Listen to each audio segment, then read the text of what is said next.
അസ്സലാമു അലൈക്കും വറഹ്മത്തുള്ളാഹി വബറകാതുഹു.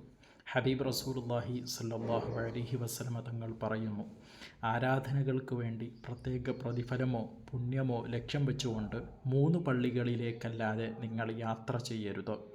ഈ വർഷത്തെ ഹജ്ജും ഉംറയും ഭംഗിയായി നിർവഹിച്ച് ഹാജിമാർ മക്കയോട് വിട പറയുകയും അഷ്റഫുൽ ഖൽഖ് സ്വല്ലല്ലാഹു അലൈഹി വസല്ലമ തങ്ങൾ അന്തിയുറങ്ങുന്ന പുണ്യ മദീനയെ ലക്ഷ്യം വെച്ച് ഒഴുകിയെത്തിക്കൊണ്ടിരിക്കുകയും ചെയ്യുന്ന സന്ദർഭങ്ങളാണല്ലോ.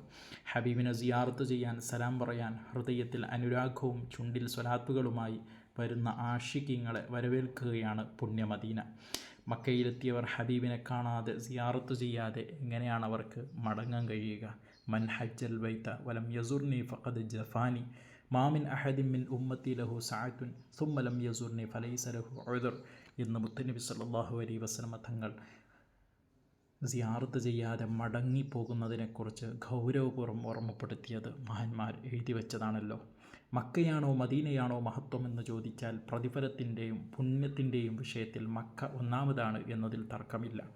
എന്നാൽ ആ ഭൂപ്രദേശത്തിൻ്റെയും മണ്ണിൻ്റെയും വിഷയത്തിൽ അനുരാഗത്തിൻ്റെ ഭാഷയിൽ പറഞ്ഞാൽ നല്ലൊരു ശതമാനം മഹത്തുക്കളും മദീനയ്ക്ക് പ്രഥമ സ്ഥാനം നൽകുന്നത് കാണാം. ഉമർ ബിൻ ഖത്താബ് റളിയല്ലാഹു അൻഹു, ഇമാം മാലിക് റളിയല്ലാഹു അൻഹു, ഇമാം അഹ്മദ് ബിൻ ഹംബൽ റളിയല്ലാഹു അൻഹു, ഇബ്നു ഹജർ അൽ ഹൈതമി റളിയല്ലാഹു അൻഹു, മുല്ല അലി അൽ ഖാരി റളിയല്ലാഹു അൻഹു തുടങ്ങിയുള്ള മഹത്തുക്കൾ മദീനയുടെ മണ്ണിനെ പ്രഥമ സ്ഥാനം നൽകുന്നത് കാണാം. മദീനയിൽ ജീവിക്കാനും മരിക്കാനും അടക്കം ചെയ്യപ്പെടാനും ആഗ്രഹിച്ച് മദീന വിട്ട് ഒരു സെക്കൻഡ് പോലും പുറത്തു പോകാൻ ആഗ്രഹിക്കാത്ത ഇമാം മാലിക് റളിയല്ലാഹു അൻഹു പോലുള്ള മഹത്തുക്കൾ ഇവരിൽ പ്രധാനികളാണ്. കാരണം ഒമാ അർസൽനാക ഇല്ലാ റഹ്മത്തൻ ലിൽ ആലമീൻ സൂറത്ത് അംബിയായിലൂടെ അല്ലാഹു തആല ഖുർആൻ പറഞ്ഞ ആ പ്രവാചകൻ അന്തിയുറങ്ങുന്നത് മദീനയുടെ മടിത്തട്ടിലാണല്ലോ. മിൻഹാ ഖലഖനാകും വഫീഹാ നുഈദുകും വമിൻഹാ നുഖ്രിജുകും താറത്തൻ ഉഖ്റ. അതേ പ്രവാചകരെ സൃഷ്ടിക്കാൻ തിരഞ്ഞെടുത്ത മണ്ണാണല്ലോ പരിശുദ്ധമായ മദീനയുടെ മണ്ണ്.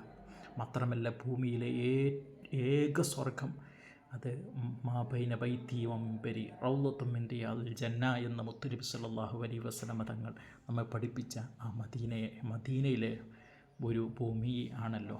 പ്രവാചകൻ സല്ലല്ലാഹു അലൈഹി വസല്ലമ തങ്ങൾ ജനിക്കുന്നത് മക്കയിലാണ്. പക്ഷേ ജീവിക്കാനും വഫാത്താകാനും അന്തിയുറങ്ങാനും താല്പര്യം കാണിച്ചത് മദീനയിലാണ്. അൽ മദീനത്തു ഫീഹാ ഖബരി വബിഹാ ബൈത്തി വതുർബത്തി വഹഖുൻ അലാ കുല്ലി മുസ്ലിമിൻ സിയാറത്തുഹാ എന്ന ഹബീബ് റസൂലുള്ളാഹി സ്വല്ലല്ലാഹു അലൈഹി വസല്ലം തങ്ങൾ പഠിപ്പിക്കുകയാണ്. മദീന, ആ മദീനയിലാണ് എൻ്റെ ഖബർ ഉണ്ടാവുക, അവിടെയാണ് എൻ്റെ വീടുണ്ടാവുക, അവിടെയാണ് എൻ്റെ മണ്ണുണ്ടാവുക. അതുകൊണ്ട് തന്നെ ഏതൊരു മുസ്ലിമിൻ്റെയും ബാധ്യതയാണ് എന്നെ വന്ന് അവൻ്റെ ജീവിതകാലത്തൊന്ന് സന്ദർശിക്കൽ എന്ന് ഹബീബ് റസൂലുള്ളാഹി സ്വല്ലല്ലാഹു അലൈഹി വസല്ലം തങ്ങൾ പഠിപ്പിക്കുകയാണ്. വിശുദ്ധ ഖുർആനിലെ ഇഖ്റ എന്നതിൻ്റെ ആദ്യവചനങ്ങൾ ആദ്യം കേട്ടത് മക്കയാണെങ്കിൽ ഖുർആൻ കേട്ട് കീഴടങ്ങിയ ലോകത്തെ ഒരേ ഒരു നാട് അത് പരിശുദ്ധ മദീനയാണ്. മക്കക്കാർ പ്രവാചകനെ സല്ലല്ലാഹു അലൈഹി വസല്ലം തങ്ങളെ പുറന്തള്ളുമ്പോൾ പാട്ടുപാടി സ്വീകരിച്ച് സൽക്കരിച്ച സുരക്ഷയൊരുക്കിയ നാടാണ് മദീന. ലോകത്തെവിടെ ജനങ്ങളിൽ വിശ്വാസം നഷ്ടപ്പെട്ടാലും ഈമാൻ കൈവിടാത്ത നാടാണ് മദീന. അതാണ് അബൂ ഹുറൈറ റളിയല്ലാഹു അൻഹു നിവേദനം ചെയ്യുന്ന ഒരു ഹദീസിലൂടെ റസൂൽ സല്ലല്ലാഹു അലൈഹി വസല്ലം തങ്ങൾ പഠിപ്പിക്കുന്നത്, ഇന്നൽ ഈമാന ലയരിസു ഇലൽ മദീന കമാ തരിസുൽ ഹയ്യത്തു ഇലാ ജുഹരിയ. പാമ്പതിൻ്റെ മാളത്തെ ഏത് രൂപത്തിൽ ആശ്രയിക്കുന്നുവോ അതുപോലെ ഈമാനുള്ളവൻ്റെ ഹൃദയം മദീന എന്ന് കൊതിച്ചുകൊണ്ടേയിരിക്കും. ഇബ്രാഹിം നബി അലൈഹി ഇസ്ലാമിലൂടെ ഹറമാക്കപ്പെട്ട നാട് മക്കയാണെങ്കിൽ ഞാനിതാ മദീനയെ ഹറമായി പ്രഖ്യാപിക്കുന്നുവെന്ന് റസൂൽ സല്ലല്ലാഹു അലൈഹി വസല്ലം തങ്ങൾ ഒരു ഹദീസിലൂടെ നമ്മോട് പഠിപ്പിച്ച് തന്നത് കാണാം. ഇബ്രാഹിം നബിയുടെ പ്രാർത്ഥനയിലൂടെ അനുഗ്രഹങ്ങൾ ലഭിച്ച നാടാണ് മക്ക. എന്നാൽ മദീനയ്ക്ക് വേണ്ടിയുള്ള പ്രവാചക സല്ലല്ലാഹു അലൈഹി വസല്ലം തങ്ങളുടെ പ്രാർത്ഥന ശ്രദ്ധേയമാണ്. അല്ലാഹുമ്മ ജഅൽ ബിൽ മദീനത്തി ദഅഫൈ മാ ജഅൽത ബിമക്കത മിനൽ ബറക. മക്കയ്ക്ക് നീ എത്ര ബറക്കത്താണോ നീ ചൊരിഞ്ഞത് അതിനേക്കാൾ ഇരട്ടി ബറക്കത്ത് നീ മദീനയിലേക്ക് ചൊരിയണേ റബ്ബേ എന്ന് റസൂൽ സല്ലല്ലാഹു അലൈഹി വസല്ലം തങ്ങൾ ദുആ ചെയ്തത് കാണാം. പ്രവാചകരിലൂടെ പ്രഭ വരുന്ന നാടാണ് മദീന. അതാണ് ലമ്മാ ഖറജ റസൂലുള്ളാഹി സ്വല്ലല്ലാഹു അലൈഹി വസല്ലം മിൻ മക്ക അദ്ലമ മിൻഹാ കുല്ലു ഷൈ വലമ്മാ ദഖലൽ മദീനത അളാഅ മിൻഹാ കുല്ലു ഷൈ. മുത്തുനബി സ്വല്ലല്ലാഹു അലൈഹി വസല്ലം തങ്ങൾ മക്കയിൽ നിന്നും പുറപ്പെട്ടു വന്നപ്പോൾ അവിടെ ആകെ ഇരുട്ട് ബാധിച്ചു പോയി. ആ നാടിനാകെ ഇരുട്ട് ബാധിച്ചു പോയി. പിന്നെ മുത്തുനബി സല്ലല്ലാഹു അലൈഹി വസല്ലം തങ്ങൾ മദീനയിലേക്ക് കടന്നു ചെന്നപ്പോൾ അവിടെ പ്രകാശപൂരിതമായി മദീന എന്ന് ഹബീബ് റസൂലുള്ളാഹി സ്വല്ലല്ലാഹു അലൈഹി വസല്ലം തങ്ങളെക്കുറിച്ച് അവിടെ ഒരു ഹദീസിൽ നമ്മോട് പഠിപ്പിച്ചു തരുന്നത് കാണാം. പ്രവാചകരുടെ പ്രഖ്യാപനങ്ങളും കരുതലും പ്രാർത്ഥനയും ചേർത്തു നിർത്തലും ഐക്യദാർഢ്യവും ഒക്കെ ആയിരുന്നു മദീന. ദജ്ജാൽ കടക്കാത്ത നാടാണ് എന്ന് ഒരു ഹദീസിലൂടെ റസൂൽ സല്ലല്ലാഹു അലൈഹി വസല്ലം തങ്ങൾ മദീനയെ പരിചയപ്പെടുത്തിയത് ശ്രദ്ധേയമാണ്.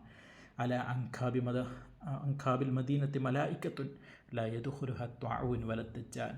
അവിടെ ത്വാഊനോ ദജ്ജാലോ അവിടേക്ക് പ്രവേശിക്കൂല എന്ന് ബുഖാരി ഇമാം നിവേദനം ചെയ്ത ഹദീസിൽ റിപ്പോർട്ട് ചെയ്ത ഹദീസിൽ നമുക്ക് കാണാൻ പറ്റും. മദീനക്കാരെ ഭയപ്പെടുത്തുന്നവരെ അവിടെ അള്ളാഹു അവരെ ഭയപ്പെടുത്തുമെന്ന് വരെ റസൂൽ സല്ലല്ലാഹു അലൈഹി വസല്ലം തങ്ങൾ പറഞ്ഞത് കാണാം. മാലോകർ മുഴുവൻ ഒരു താഴ്വരയിലും മദീനക്കാർ മാത്രം മറ്റൊരിടത്ത് നിന്നാലും ഞാൻ മദീനക്കാരോടൊപ്പം ആയിരിക്കുമെന്ന് വരെ റസൂൽ സല്ലല്ലാഹു അലൈഹി വസല്ലം തങ്ങളുടെ ഹദീസുകളിൽ നമുക്ക് സ്ഥാനം പിടിച്ചത് കാണാം. അൻസാറുകളുടെ തലമുറകൾക്ക് വേണ്ടി മദീനക്കാരായ അൻസാറുകളുടെ തലമുറകൾക്ക് വേണ്ടി ഹബീബ് സല്ലല്ലാഹു അലൈഹി വസല്ലം തങ്ങൾ പ്രാർത്ഥിച്ചത് അല്ലാഹുമ്മ റഹമിൽ അൻസാറ വ അബ്നാഇൽ അൻസാർ വ അബ്നാഇൽ അൻസാർ എന്നായിരുന്നു. റബ്ബേ, നീ അൻസാറുകൾക്ക് റഹ്മത്ത് ചെയ്യണം, അവരുടെ കുട്ടികൾക്ക് നീ, അവരുടെ മക്കൾക്ക് നീ റഹ്മത്ത് ചെയ്യണം, അവരുടെ മക്കളുടെ മക്കൾക്ക്, അവരുടെ സന്താന പരമ്പരകൾക്ക് നീ ബറക്കത്ത് റഹ്മത്ത് ചെയ്യണം എന്നായിരുന്നു റസൂൽ സല്ലല്ലാഹു അലൈഹി വസല്ലം തങ്ങളുടെ പ്രാർത്ഥന. മദീനയുടെ കാലാവസ്ഥ സഹിക്കുന്നവർക്ക് പോലും പ്രവാചകരുടെ ശഫാഅത്ത് അത് വലിയ കാര്യം തന്നെയാണ്. ആ നാട്ടിലെത്തൽ മഹാഭാഗ്യമല്ലേ? അതേ, ഭാഗ്യമുള്ളവർക്ക് മാത്രമേ ആ നാട്ടിലെത്താൻ കഴിയുള്ളൂ. ഉംറയും ഹജ്ജും കഴിഞ്ഞ് മദീനയിൽ പോകാതെ മടങ്ങുന്നത് ചിലർ വലിയ മിടുക്കായി പറയാറുണ്ട്. സത്യത്തിൽ മദീന സംസ്കരണത്തിൻ്റെ മണ്ണാണ്. നല്ലതല്ലാത്തതിനെ അതൊരിക്കലും അവിടെ പാർപ്പിക്കൂല എന്നുള്ളതാണ് വസ്തുത. അതാണ് ഉമിർതു ബിഖരിയത്തിൻ തഅക്കുലുൽ ഖുറാ യഖൂലൂന യസ്രിബ് വഹിയൽ മദീന തംഫിൻ നാസ കമാ യംഫിൽ കീറു ഖബതൽ ഹദീദ്. ഇരുമ്പിനെ എങ്ങനെയാണോ അവിടെ ഇരുമ്പ് കൊണ്ട് എങ്ങനെയാണോ മൂർച്ച കൂട്ടാൻ പറ്റുന്നത്, ആ രൂപത്തിൽ എങ്ങനെയാണോ മിനുസമുള്ളതാക്കി മാറ്റുന്നത്, ആ രൂപത്തിൽ മദീന മനസ്സുകളെ, ജനങ്ങളെ മയപ്പെടുത്തി കളയും. അവരുടെ ഹൃദയം നല്ല മയമുള്ളതാക്കി തീർക്കുമെന്ന് അവിടെ മഹാന്മാർ നമ്മോട് പഠിപ്പിച്ചിരുന്നു കാണാം. ആ മണ്ണിൽ അന്തിയുറങ്ങാൻ ആഗ്രഹിച്ചവർ, അതിനുവേണ്ടി പ്രാർത്ഥിച്ചവർ ഉമർ റളിയല്ലാഹു അൻഹുവിനെ പോലുള്ള എത്രയോ പേരുണ്ട്.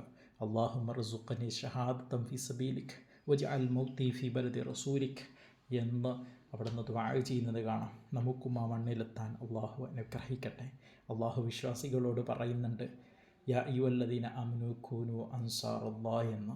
നിങ്ങൾ അൻസാറുകളാകണം എന്ന് അല്ലാഹു തആല പരിശുദ്ധ ഖുർആനിലൂടെ നമ്മോട് പഠിപ്പിക്കുകയാണ്. സർവ്വതും ദീനിന് വേണ്ടി സമർപ്പിച്ചവരായിരുന്നു അവർ. സ്വന്തത്തെക്കാൾ മറ്റുള്ളവരെ പരിഗണിച്ചവരായിരുന്നു അവർ. മറ്റുള്ളവരെ സ്നേഹിച്ചവരായിരുന്നു അവർ. ഒരു വേള മുഹാജിറുകളായ ആളുകൾ മദീനയിലേക്ക് കടന്നു വന്നപ്പോൾ എല്ലാം ഉപേക്ഷിച്ച് മുത്ത് റസൂൽ സല്ലല്ലാഹു അലൈഹി വസല്ലം തങ്ങൾ പറഞ്ഞു എന്ന അവരുടെ ആ ഒരു ആഹ്വാനത്തിന് വേണ്ടി മാത്രം മദീനയിലേക്ക് എല്ലാം ഉപേക്ഷിച്ച് കടന്നു വന്ന മുഹാജിറുകളായ ആളുകൾ അവരെ സ്വന്തം പോലെ സ്വീകരിച്ചവരായിരുന്നു മഹാന്മാരായ അൻസാറുകൾ. അതുകൊണ്ട് തന്നെ അല്ലാഹു തആല അവർക്ക് വലിയ ദർജകൾ നൽകിയിട്ടുണ്ട്.